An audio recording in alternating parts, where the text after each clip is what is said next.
क्या सवेरे से भूखी है? भोला कविता के पास आकर बैठता है। क्या हुआ बिटिया? अपने बाबा को बताओ, तुम रो क्यों रही हो? मुझे माँ की याद आ रही है। मुझे माँ की याद आ रही है। ये सुनकर हेमानी भोला की आंखें भी नम हो जाती हैं। मुझे माँ के पास जाना है। मुझे माँ के पास जाना है। रोते नहीं मेरी बच्ची, हम जरूर जाएंगे माँ के पास। उड़ानपुर जैसे छोटे से गांव के निवासी बड़ा ही खुशहाल जीवन बिता रहे थे। सबके सवेरे की शुरुआत खुशियों से होती थी तो रात सुकून पर खत्म। इसी गांव में एक गरीब लकड़हारा भोला रहता है, जिसके जीवन में कभी कोई खुशियां नहीं आती, बस आती है तो हर समय समस्याएं। एक शाम भोला कुल्हाड़ी से जंगल में लकड़ियां काट रहा था। बस भोला, अगर आज के दिन इतनी मेहनत कर लेगा हाँ, तो कल तुझसे लकड़ियां नहीं तोड़ी जाएंगी। भोला तोड़ी हुई लकड़ियों को रस्सी से बांधकर उस लकड़ी के गट्ठे को अपने सर पर लेकर पास में ही अपने गांव में आता है। पहले जाकर ये लकड़ियां बेच आता हूँ, फिर थोड़ा राशन लेकर घर चला जाऊंगा। भोला एक लकड़ी के कारखाने में आता है और वहाँ के मालिक मनोहर को रोज की तरह लकड़ियाँ दे देता है। ये लो भोला, 100 रुपए। भोला रोज 100 से 150 रुपए तक की लकड़ियाँ बेचता था। इससे ज्यादा की उसकी कमाई नहीं होती थी। चलो अब राशन ले आता हूँ और बाकी के पैसों से माँ की दवाई ले आऊंगा। रात का समय भोला राशन और दवाइयाँ लेकर अपने छोटे से झोपड़े में आता है, जहाँ उसकी पत्नी शांति, बेटी कविता और उसकी बूढ़ी बीमार माँ हेमानी चारपाई पर लेटी थी। भोला अपने इस परिवार के साथ बड़ी ही गरीबी में अपना जीवन बिता रहा था। जी राशन लाए आप? हाँ शांति, लाया हूँ। तभी शांति उस राशन से खाने की व्यवस्था करने लगती है। पता नहीं कब हमें इस गरीबी से छुटकारा मिलेगा। सारा दिन इतनी मेहनत करने के बाद भी इतने कम पैसे हाथ आते हैं। बेटा, तू गांव में कोई दूसरा काम क्यों नहीं देख लेता? इतने कम पैसे में तू कितनी ज्यादा मेहनत करता है। माँ, अपने गांव में कोई काम नहीं है, जो है वो मुझ अनपढ़ को नहीं मिलता, इसीलिए मजबूरन मुझे ये काम करना पड़ता है। अगले दिन भोला फिर से कुल्हाड़ी लेकर जंगल में लकड़ियां काटने के लिए चला जाता है। कुछ दिन बाद शांति बाजार में सब्जी लेने आती है। वो सड़क से पैदल जा रही थी। माँ जी की दवाई तो हर बार कीमती होती जा रही है और जो पैसे बच रहे हैं उसमें बस थोड़ा सा ही राशन आ पा रहा है। शांति ये सब सोचते हुए सड़क से जा रही थी कि तभी पीछे से एक कार तेजी से आती है, जिसके ब्रेक अचानक से फेल हो गए थे। तभी वो कार शांति को बेरहमी से उड़ा देती है, जिसके बाद शांति की हालत बेहद गंभीर हो जाती है। शांति सरकारी अस्पताल में थी। हेमानी, कविता और भोला सब वहां पर आ चुके थे। ये क्या हो गया बहू के साथ? भगवान, मेरी बहू की रक्षा कीजिए। भगवान, मेरी बहू को बचा लो भगवान। थोड़े समय बाद डॉक्टर बाहर आता है। डॉक्टर साहब, शांति कैसी है? भोला जी, शांति जी की तबीयत बहुत ही खराब है। उनकी 3 पसलियां टूट चुकी हैं और उनके दिमाग पर गंभीर चोट आई है। आप तुरंत शांति जी को शहर के हॉस्पिटल लेकर जाइए, क्योंकि ये केस हैंडल करना हमारे बस की बात नहीं है। ये सुनकर सबके होश उड़ जाते हैं। तभी सब जैसे तैसे शांति को शहर के हॉस्पिटल में लेकर आते हैं।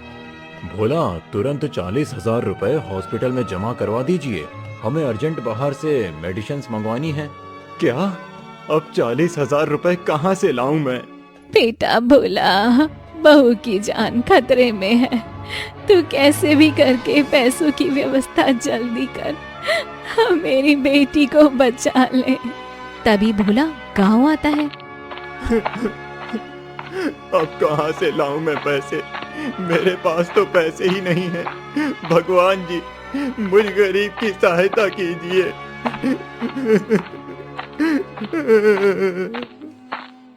तभी भोला कारखाने के मालिक मनोहर के पास आता है और उसे सारी बात बताता है। मालिक, मुझ गरीब की मदद कीजिए। मेरी पत्नी के इलाज के लिए 40,000 रुपए लग रहे हैं। अगर उसका इलाज नहीं हुआ तो वो मर जाएगी। भोला, 40,000 रुपए बहुत बड़ी रकम होती है भाई। इतने पैसे तो मेरे पास नहीं हैं, पर हाँ, अपने गांव के साहूकार हैं ना, वो ब्याज पर पैसे देते हैं। तू वहां जाकर देख। तभी भोला गांव के साहूकार के पास आता है और उससे पैसे उधार मांगता है। मैं तुझे ऐसे पैसे नहीं दे सकता। तुझे अपनी कोई कीमती चीज मेरे पास गिरवी रखनी होगी। अब क्या रखूं गिरवी? मेरे पास तो घर के सिवा कुछ नहीं है। एक काम करता हूँ, मैं अपना घर ही गिरवी रख लेता हूँ। तभी भोला साहूकार के पास अपने घर के पेपर दे देता है और उससे पैसे लेकर शहर के हॉस्पिटल में आता है। वो सारे पैसे डॉक्टर को दे देता है। 2 दिन बाद अचानक शांति की तबीयत बहुत ज्यादा खराब हो जाती है और उसकी दर्दनाक मृत्यु हो जाती है। ये देखकर भोला, हेमानी खूब ज्यादा रोते हैं। कुछ दिन बाद एक दिन भोला जंगल से लकड़ियां लेकर घर आता है तो आंगन में कविता, हेमानी बैठे थे और कविता रो रही थी। क्या हुआ कविता बिटिया, तुम रो क्यों रही हो? बेटा, मैं भी इससे कब से यही पूछ रही हूँ, पर ये कुछ बता ही नहीं रहा। सवेरे से भूखी प्यासी बस रो रही है। क्या सवेरे से भूखी है? भोला कविता के पास आकर बैठता है। क्या हुआ बिटिया, अपने बाबा को बताओ, तुम रो क्यों रही हो? मुझे माँ की याद आ रही है। मुझे माँ की याद आ रही है। ये सुनकर हेमानी, भोला की आंखें भी नम हो जाती हैं। मुझे माँ के पास जाना है। मुझे माँ के पास जाना है। रोते नहीं मेरी बच्ची, हम जरूर जाएंगे माँ के पास। मुझे माँ की याद आ रही है। बाबा, माँ अचानक से कहाँ चली गई? वो क्यों नहीं आ रही है मेरे पास? बाबा, मुझे माँ के पास जाना है। बिटिया, वो माँ है ना, किसी जरूरी काम से गई हैं। जब उनका काम खत्म हो जाएगा ना, तो तुम्हारी माँ हमारे पास लौट आएंगी। कविता ऐसे ही रोज रोज अपनी माँ को याद करके रोती जा रही थी और भोला और हेमानी को कविता को संभालना बहुत ज्यादा मुश्किल हो रहा था। रात का समय भोला और हेमानी घर में ही थे। घर में खाना बनाना और बाकी काम अब हेमानी को ही करने पड़ रहे थे। कविता सोई हुई थी। बेटा, मुझे कविता की बहुत चिंता हो रही है।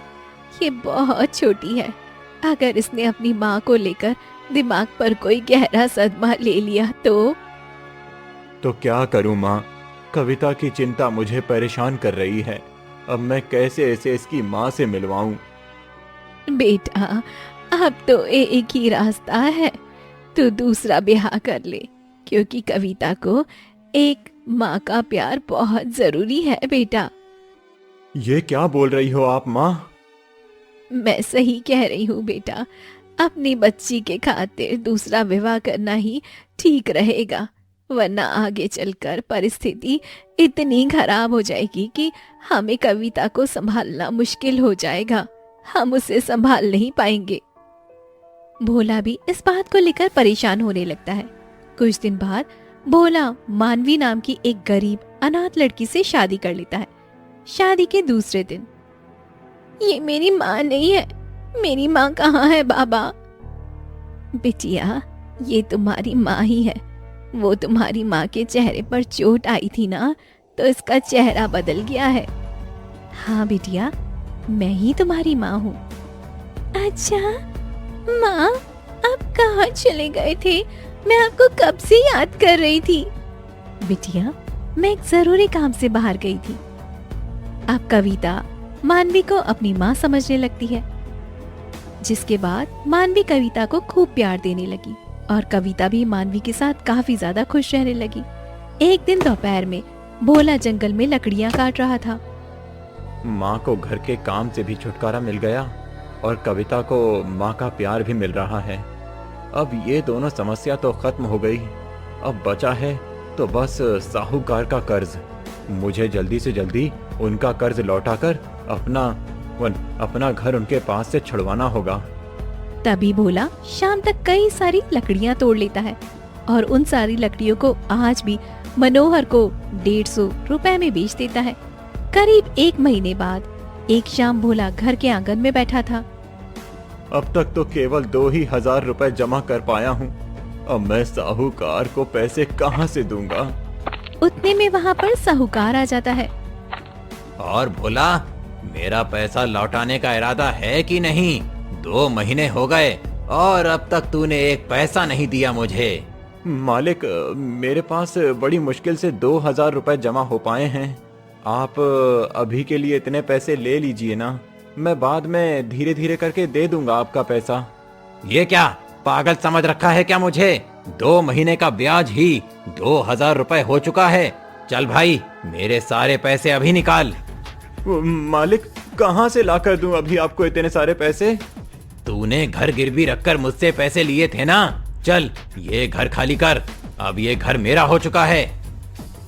फिर क्या था, पैसा न मिलने पर साहूकार भोला के घर पर कब्जा कर लेता है, जिसके बाद भोला और उसका परिवार रास्ते पर आ जाता है।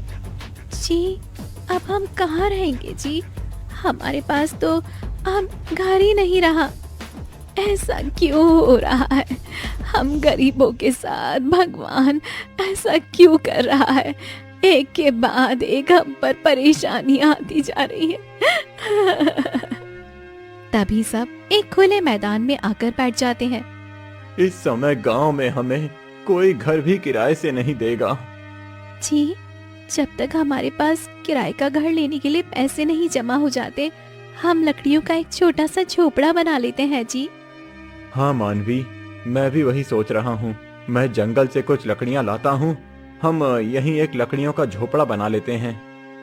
तभी भोला मानवी दोनों जंगल में आते हैं और वहाँ से कई सारी लकड़ियाँ तोड़ कर लाते हैं और उन्हें कील से ठोककर लकड़ी का घर बनाने लगते हैं।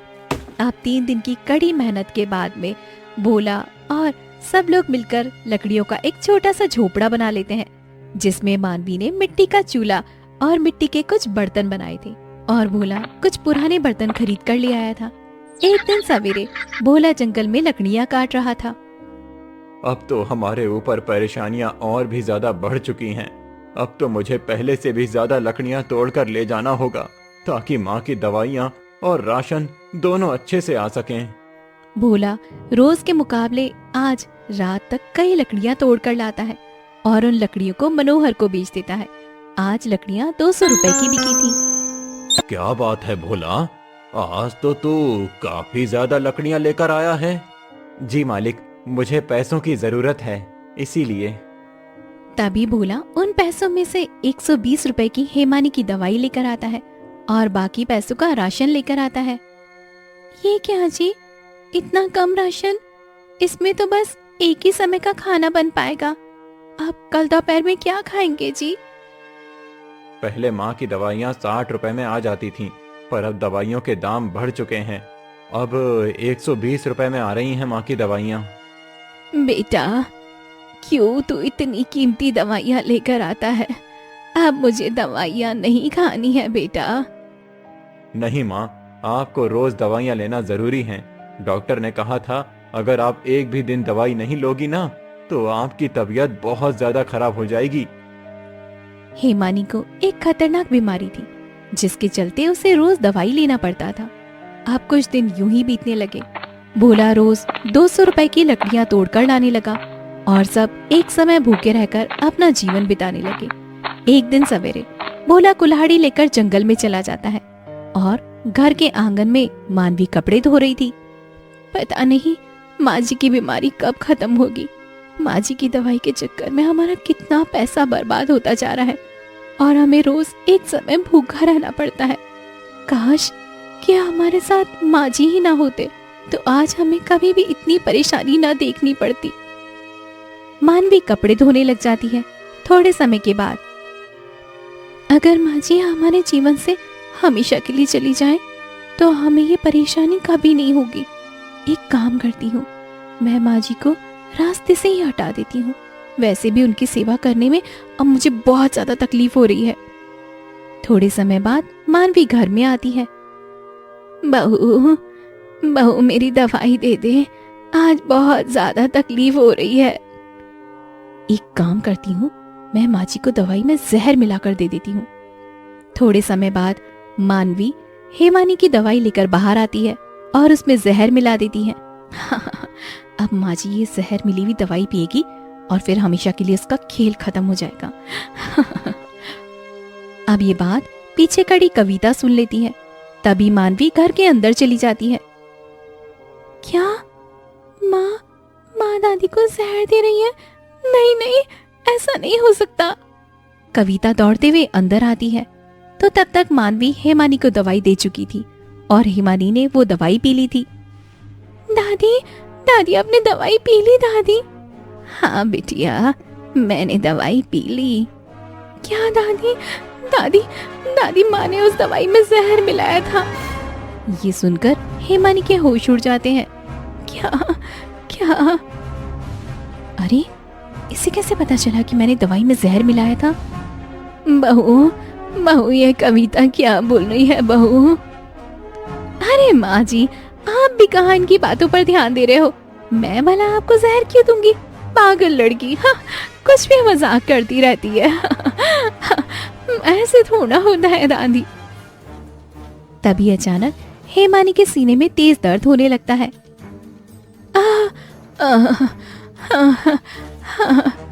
दादी, दादी माँ आपको क्या हो रहा है दादी माँ? तभी जहर के कारण हेमानी की मृत्यु हो जाती है। दादी, दादी। अरे वाह, जहर ने तो बड़ी जल्दी अपना असर दिखा दिया। ये क्या किया माँ आपने? आपने कि मैंने उन दोनों को मार दिया है। जी, वो माँ जी कविता को अपने साथ लेकर गई है। वो गांव में किसी से मिलने गई है। अच्छा, अरे वो सब छोड़ो मानवी, हम तो माला माल हो गए। माला माल हो गए मतलब? मानवी, मुझे जंगल से करोड़ों का सोना मिला है। ये सुनकर मानवी के होश उड़ जाते हैं। क्या क्या क्या क्या, क्या करोड़ों का सोना? सच बोल रहे हैं जी आप? करोड़ों का सोना? हाँ मानवी, ये देखो। भोला उस सोने की छड़ी से मिट्टी हटाकर वो सोने की छड़ी मानवी को दिखाता है। ये तो सच में सोना है जी। अब हम भी करोड़पति बन गए मानवी। अब हम सब यहाँ से बहुत दूर शहर में रहने चले जाएंगे और मजे से अपना जीवन बिताएंगे। इतना सारा सोना अगर ये मुझे मिल गया तो मेरा तो जीवन ही बदल जाएगा। भोला उस सोने की छड़ी को काली मिट्टी लगाकर काला कर देता है। मानवी देख, इतना सोना तुझे जीवन में कभी भी नहीं मिलेगा। सोच क्या रही है? अगर तुझे अपना जीवन बेहतर करना है तो इस भोला को भी जान से मारकर ये सोना लेकर यहाँ से भाग जा। तेरा जीवन संवर जाएगा मानवी। जी, आप बैठिए, मैं आपके लिए चाय बना कर लाती हूँ। हाँ हाँ मानवी, जल्दी बनाओ, क्योंकि अब इसके बाद तो हम शहर में अपने आलीशान बंगले में बैठकर कॉफी पियेंगे। मानवी मिट्टी के चूल्हे पर चाय बनाने लगती है। इधर भोला उस सोने की छड़ी को देखकर काफी खुश होता है। तभी मानवी चुपके से चाय में जहर मिला देती है। जितना खुश होना है हो जाइए भोला जी, क्योंकि ये खुशी आपकी ज्यादा समय तक नहीं रहने वाली। अरे वाह मानवी, ये भोला तो तेरे जीवन में खजाने की चाबी बनकर आया है। इस गरीब ने तो तुझे एक ही पल में करोड़पति बना दिया। अरे जल्दी लाना चाय मानवी। हाँ जी, हाँ जी, बस 2 मिनट रुकिए, लाती हूँ। तभी मानवी एक कप में चाय लेकर भोला के पास आती है। अब इस चाय में जहर मिला हुआ था। जल्दी इस चाय को पीकर ऊपर जाइए भोला जी, ताकि ये सारा सोना जल्द से जल्द मेरा हो जाए। भोला जैसे ही चाय पीने लगता है कि तभी कोई घर का दरवाजा तोड़ देता है। अरे भोला मानवी सामने देखते हैं तो दरवाजे पर कविता पुलिस ऑफिसर्स के साथ में खड़ी थी। बाबा, बाबा वो चाय मत पीना बाबा, उसमें जहर है। ये सुनकर भोला चाय का प्याला नीचे रख देता है। अरे बाप रे, ये जिंदा कैसे बच गई? कविता अंदर आकर उस कप की चाय को नीचे फेंक देती है। अरे कविता, तुमने चाय क्यों फेंक दी? और ये दरोगा साहब यहाँ क्यों आए? बाबा, माँ ने दादी को जहर देकर जान से मार दिया। क्या? और उन्होंने मुझे भी जंगल में एक पेड़ से बांध दिया था ताकि जंगली जानवर मुझे खा जाए। माँ हम सबको मारना चाहती है बाबा। ये सुनकर भोला के पैरों तले जमीन खिसक जाती है। तभी मानवी जैसे ही वहाँ से भागने लगती है, तभी पुलिस ऑफिसर्स उसे पकड़ लेते हैं। कहाँ भाग रही हो मानवी? बताओ, ऐसा क्यों किया तुमने? क्यों तुमने अपनी सास को मारा और अपनी बच्ची को मौत के मुंह में छोड़कर आ गई थी? वो तो अच्छा हुआ, सही समय पर हम वहाँ पहुँच गए और हमने कविता की जान बचा ली। क्या तुमने माँ को मार दिया? मानवी, क्या बिगाड़ा था मेरी माँ ने तुम्हारा? क्यों मारा तुमने उन्हें? गरीबी की वजह से माँ जी की दवाई हर दिन कीमती होती जा रही थी, जिसके चलते हमें रोज एक समय भूखा रहना पड़ता था। हमारा घर चला गया। मुझे रोज रोज माँ जी की इतनी सेवा करनी पड़ रही थी, जिससे मैं बहुत ज्यादा परेशान हो चुकी थी। इसलिए मैंने माँ जी की दवाई में जहर देकर उन्हें जान से मार दिया। पर तभी इस कविता ने मुझे देख लिया और मैंने इसे भी। मेरी माँ तुम्हें अपनी बेटी मानती थी, वो तुम्हें बेटी से बढ़कर प्रेम करती थी और तुमने उनके साथ ऐसा किया। तभी अपनी सास को मारने के जुर्म में पुलिस मानवी को लेकर वहाँ से चली जाती है। तभी कविता अपने पिता को सारी बात बताती है। रोते नहीं मेरी बच्ची, अब हम यहाँ नहीं रहेंगे, हम यहाँ से बहुत दूर चले जाएंगे। उसके बाद मानवी हवालात में रहकर अपने किए को याद करके खूब रोने लगती है। और इधर भोला उस सोने की छड़ी को लेकर अपनी बेटी के साथ एक दूर शहर में आता है और वहाँ एक बड़ा सा बंगला खरीदकर एक कारोबार शुरू करता है। और दोनों बाप और बेटी एक साथ अपना जीवन खुशी खुशी बिताने लगते हैं।